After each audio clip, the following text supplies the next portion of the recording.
नमस्कार दोस्तों, मैं मनोज शर्मा, आपका दोस्त, आज फिर आपके सामने आया हूँ एक नई मुद्दों के साथ। दोस्तों, पिछले कुछ दिनों से हमारे देश के योग गुरु बाबा रामदेव जी, जिनका सफर योग गुरु से शुरू हुआ था और आज वो एक व्यापारी और लाला रामदेव बन गए हैं।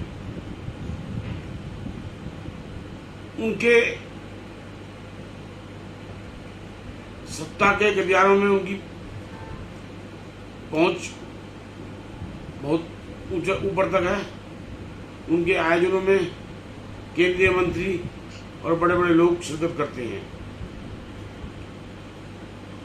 लेकिन विषय ये नहीं है, विषय ये है पिछले कुछ दिनों से वो हमारे डॉक्टर, जो पिछले कोरोना काल से 1 साल से अपने घर परिवार बच्चों को छोड़कर दिन रात हमारे देश को कोरोना से बचाने में अहम भूमिका निभा रहे हैं।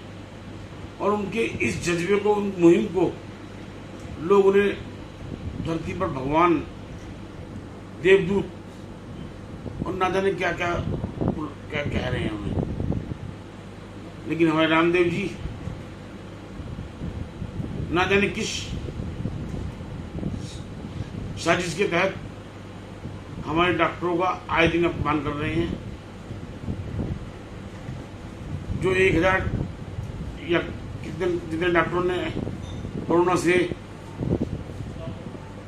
ग्रस्त होकर अपनी जान दी है, वो उन डॉक्टरों का भी अपमान करने से नहीं चूक रहे और कह रहे हैं कि 2 कोरोना वैक्सीन की टीके लगाने के बाद उनकी मौत क्यों हुई। यह डॉक्टरों का तो अपमान है यही। यह जो दवाई कोरोना वैक्सीन हमारे देश ने के लोगों को लगा रहे हैं हमारी भारत सरकार, यह उसको भी चुनौती है। मैं उनका एक बयान आपको पढ़ के बताता हूँ। कह रहे हैं एलोपैथिक के इलाज सबसे बड़ा झूठ है। उन्होंने कहा एलोपैथी पर टिप्पणी को लेकर विवादों में घिरे योग गुरु बाबा रामदेव का एक बयान सुर्खियों में आया है। योग गुरु ने एलोपैथी से इलाज को दुनिया का सबसे बड़ा झूठ बताया। उन्होंने दावा किया है कि कोरोना संक्रमित में एलोपैथी से महज 10% गंभीर मरीज ही ठीक हुए हैं, जबकि योग व आयुर्वेद से 90%। कहा कि कोरोना का रामबाण इलाज योग और आयुर्वेद और प्राकृतिक चिकित्सा ही है। क्या दोस्तों, यह सीधी सादी हमारे डॉक्टरों का, हमारी एलोपैथी का अपमान नहीं है? मैं हो सकता है रामदेव जी जो कह रहे हैं कि उनकी जो योग है, एलोपैथी आयुर्वेदिक की दवाइयाँ हैं, वो हो सकता है वो कारगर हों। लेकिन हमारे डॉक्टर जो दिन रात कोरोना से बचाने में लोगों की उपचार करने में लगे हुए हैं, उनका तो अपमान नहीं करना चाहिए। और दूसरी तरफ बाबा रामदेव जी अपने आयुर्वेद को जो इलाज करते हैं पतंजलि से, और जो पतंजलि योगपीठ उन्होंने हरिद्वार में स्थापित कर रखी है, और वो बड़े जोर शोर से बताते हैं कि मैं समाज की सेवा कर रहा हूँ और हमारे उत्पाद भी रेट हैं, जबकि हकीकत में उनके जो उत्पाद वो बेचते हैं और दूसरी कंपनियां, डाबर और अन्य कंपनियां हैं, उनके मुकाबले वह कहीं अधिक है, वह बराबर है। तो क्या ये सेवा है? वहीं दूसरी तरफ जो उन्होंने पतंजलि योगपीठ हरिद्वार में बना रखी है, वहां पर 5 स्टार सुविधाएं और अच्छे मोटे पैसे वसूले जाते हैं। उन्होंने जो कुटिया टेंट बना रखा है, कुटिया के अंदर उसमें AC सुविधा और 7 स्टार सुविधा मुहैया कराते हैं। उसका किराया 6,000 रुपये प्रति माह है, ऐसा सुनने में आया है। क्या ये सेवा है? वहीं दूसरी तरफ बाबा जी का देसी घी जैसे वो गाय का बताते हैं, उसके बारे में एक वीडियो है, आया हुआ है, मैं आपको वो सुनाता हूँ, आप सुनिए।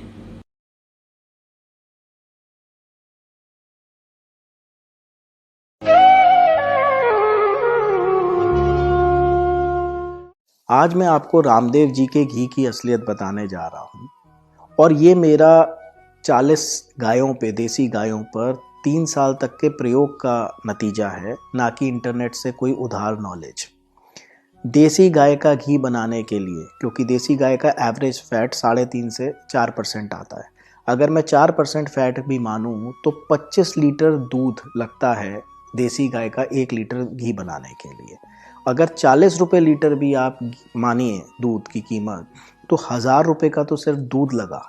उसके बाद पैकिंग, बनाने का खर्चा, जीएसटी, ट्रांसपोर्टेशन, रिटेलर का जो प्रॉफिट है वो, 550 रुपये लीटर में आप ये सब कैसे बेच सकते हैं? पहली चीज़। तो जब मैंने इस प्रश्न की थोड़ी खोजबीन की तो मुझे पता चला कि हिंदुस्तान में अरबों रुपए का, माइंडेड करोड़ों नहीं अरबों रुपए का बटर ऑयल इंपोर्ट हो रहा है, जो बिल्कुल घी जैसा लगता है। वो इंग्लिश गायों का एक्सपायरी, दूसरा मलेशिया से, अमेरिका से जहाज के जहाज हिंदुस्तान में आ रहे हैं। और अगर आप इनका डब्बा देखेंगे तो उस पर लिखा है कि काउस घी, आपने, या गाय का देसी घी, देसी गाय का घी नहीं लिखा है। फोटो देसी गाय की बनाई है, लेकिन कहीं भी इनके डिब्बे पे देसी गाय का घी नहीं लिखा है। और इसका सबूत आपको मैं देता हूं कि कल सुबह आपका जब दूध वाला आए, या किसी भी दूध वाले को आप जानते हो, तो पूछिएगा कि क्या देसी गाय उसने कभी रखी है। आपको कभी किसी प्रोफेशनल दूध वाले के पास देसी गाय नहीं मिलेंगी, वो आपको यही बताएगा कि पड़ता नहीं खाता, इनका दूध इतना कम होता है। देसी गाय रखना तभी वायबल है जब उसका दूध कोई व्यक्ति 80 से 120 रुपये लीटर बेचे। आप अगर गूगल पे देसी गाय का घी सर्च करेंगे तो 1500, 2000, 2500, 3000 रुपये लीटर लोग बेच रहे हैं जो शुद्ध बना रहे हैं। ये रामदेव जी 550 कैसे बेच सकते हैं? दूसरा सबूत, एक बार आधा लीटर आप गाय का घी घर पे बना के देखिए, आपको उसकी कॉस्टिंग खुद पता चल जाएगी, आप हैरान रह जाएंगे कि कितने का पड़ रहा है। तो ये 2 एक्सपेरिमेंट आप करके देखिए। तीसरा, आप गूगल पे सर्च करके देखिए बटर ऑयल इंपोर्ट, बिल्कुल घी जैसा 100-150 रुपये किलो आपको दिल्ली में मिल जाएगा, पीले रंग का सेम घी जैसा। अंत में रामदेव जी आपसे मेरी एक प्रार्थना है कि पहले ही हमारे देशवासियों का बाबाओं से दिल टूटा हुआ है, उनके फ्रॉड देख देख के हमारी श्रद्धा टूटी हुई है। क्यों भगवे वस्त्र पहन के, स्वदेशी का नारा लगा के आप विदेशी गायों का पता नहीं कैसा घी आप हमें, या बटर ऑयल सो कॉल्ड। यह वीडियो के बारे में, इसकी सच्चाई के बारे में मैं सरकार से अनुरोध करूंगा, इसकी सच्चाई निकालवाएं, और अगर ये बात सच्ची है तो उसकी जांच करें। दूसरी तरफ जब डॉक्टरों ने का अपमान रामदेव जी किसके कहने पे कर रहे हैं, उन्हें केंद्र सरकार का और मोदी जी का भी आशीर्वाद प्राप्त है क्या? जब आईसीएमआर ने उन्हें नोटिस दिया, डॉक्टरों ने अपने अपमान के लिए उन्हें मानहानि का नोटिस भेजा, तो उन्होंने उस नोटिस को भी हल्के में लिया, और वो ना जाने किस के वजह से वो डॉक्टर्स को कह रहे हैं किसी के बाप में हिम्मत नहीं है जो मुझे गिरफ्तार कर सके। उनका ये बात, उनकी बयान, उनकी खुद की जुबानी सुनिए। अब उनके खैर अरेस्ट तो किसी, वो जो है उनका बाप भी कोई नहीं कर सकता स्वामी रामदेव को लेकिन एक शोर मचा रहे हैं कि quick arrest Swami Ramdev, quick arrest Swami Ramdev. कभी कुछ चलाते हैं, कभी कुछ चलाते हैं, कभी ठग रामदेव, कभी महाठग रामदेव, कभी जो है कभी गिरफ्तार रामदेव। अब चलाते रहते, चलाने दो। तुम अपने लोगों को भी थोड़ा सा बीच बीच में, अब ये प्रैक्टिस हो गई है ट्रेंड चलाने की, और आप वो ट्रेंड में हमेशा ही जो टॉप पर पहुंच जाते हो, इसके लिए भी आपका बहुत बहुत अभिनंदन। अब आप ये बताइए, ये बाबा जी, रामदेव जी किसके इशारे पर या किस षड्यंत्र के तहत ऐसी बातें बोल रहे हैं? क्या ये हमारे कानून से, हमारे संविधान से, हमारी न्यायपालिका से बड़े हैं, इन्हें कानून का भी भय नहीं है। इनकी तो बात चल रही थी, इनकी बात कुछ से भी आगे बढ़कर इनके पतंजलि योगपीठ में इनके सहयोगी आचार्य बालकृष्ण जी का एक और बयान आया है, वो मैं आपको पढ़ के बताता हूं। वो कह रहे हैं DRDO की 2G पतंजलि के शोध का ही नतीजा है। उनका कहना है पतंजलि योगपीठ के महामंत्री और मुख्य कार्य अधिकारी आचार्य बालकृष्ण जी का दावा है कि कोरोना महामारी की रोकथाम और इलाज में अग्रसर मानी जा रही DRDO defence research development organisation की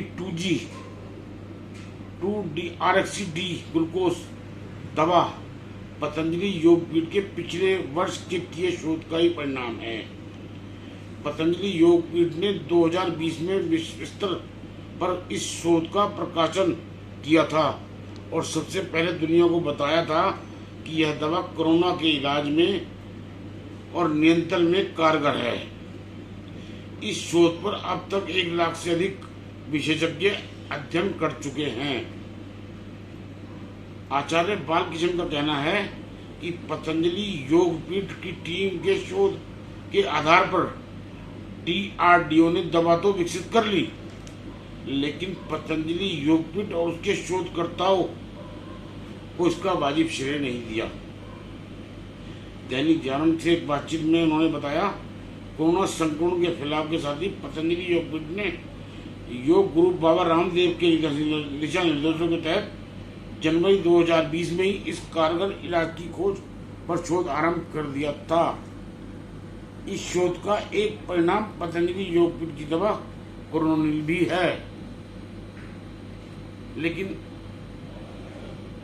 इतनी बात बालकृष्ण जी जो हमारे DRDO डिफेंस ने जो हमारी दवा विकसित की है उनके बारे में बोल रहे हैं, किसको चुन दे रहे हैं, और हमारी सरकार की तरफ से अभी तक कोई इसका स्पष्टीकरण नहीं आया है। मैं कहना चाहता हूं हमारे प्रधानमंत्री जी को कि जो हमारे डॉक्टर दिन रात पिछले 1 साल से हमारे को कोरोना से बचाने के लिए लगे हुए हैं, और बहुत से हमारे डॉक्टरों ने इस कोरोना की चपेट में जान भी गंवाई है। क्या उनके सम्मान के लिए, उनकी सम्मान की रक्षा के लिए, क्या जो रामदेव जी उनके बारे में बोल रहे हैं, DRDO ने जो 2G दवा विकसित की है उसके बारे में वो श्रेय अपने आप को लेना चाह रहे हैं? क्या इनके खिलाफ प्रधानमंत्री जी कानूनी कार्रवाई करने की कृपा करेंगे, जिससे हमारे डॉक्टरों का मान सम्मान बढ़े? इन्हीं शब्दों के साथ मैं आपसे विदा लेना चाहता हूं। अगर मेरी बात सही हो, अच्छी लगे आपको, देश हित में लगे, तो इसे ज़्यादा से ज़्यादा शेयर करें, सोशल नेटवर्किंग पे फैलाएं, जो कि ये बात हमारे देश की सरकार के कानों में पहुंचे और देश हित में कोई कदम उठाए।